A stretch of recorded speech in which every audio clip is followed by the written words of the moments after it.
સ્વામિનારાયણે આજના દિવસે આજથી 200 વર્ષ પહેલાં શિક્ષાપત્રી નામના ગ્રંથની રચના કરી।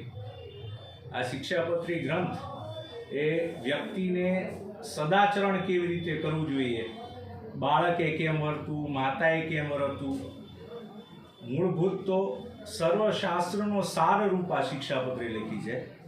અને એનું સૌથી પ્રથમ વાક્ય છે કે વેદ આધારિત આ શિક્ષાપત્રી છે। વેદમાં જે ધર્મ લખ્યા છે, જે મર્યાદાઓ લખી છે, જે સદાચરણો લખ્યા છે, એનો આ એક નાનકડો 212 શ્લોકમાં ગ્રંથ છે। સ્ત્રીથી માંડીને પુરુષ સુધી તમામ માટે, કોઈ રાજા હોયથી માંડી અને કોઈ ગરીબ હોય ત્યાં સુધી તમામ પાળી શકે અને તમામ પોતાનું જીવન આ ધર્મ પાળી અને ઉન્નત બનાવી શકે, એના માટે આ શિક્ષાપત્રીની રચના થઈ છે। વિશેષ કરીને સ્વામિનારાયણ સંપ્રદાયનો જે આશ્રિત વર્ગ છે એના માટે વિશેષ નોંધ છે। સાંપ્રત સમયમાં જે કંઈ પણ ભગવાન સ્વામિનારાયણના નિયમો છે એને ભગવાન સ્વામિનારાયણ જાતે લખે છે।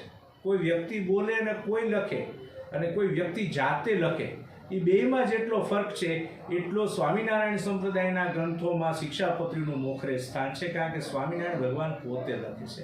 એ શિક્ષાપત્રીના 200 વર્ષના ઉપક્રમે આપણે વઢવાણ મંદિરમાં વર્ષની પરંપરા છે, ઝાલાવાડ દેશમાં આપણે અહીંયા વસંત પંચમીનો સમયો ભગવાન સ્વામિનારાયણે આપેલો છે, એનો ઉત્સવ છે। આ ઉપરાંત આપણા વઢવાણ મંદિરનું એક જૂનું સંકુલ હતું, ન્યાલકરણ વિદ્યા મંદિર, એનું નવું બાંધકામ થઈ નવેસરેથી નિર્માણ પામી અને ભવ્ય દિવ્ય નવ્ય એવું આપણે ન્યાલકરણ વિદ્યાર્થી મંદિરનું સંકુલ ઊભું કરેલું છે, જેમાં બિલકુલ નજીવી ફીમાં આપણે બાળકોને ભણે છે અને ગ્રાન્ટેડ સ્કૂલ છે, એનું આજે ઉદ્ઘાટન હતું।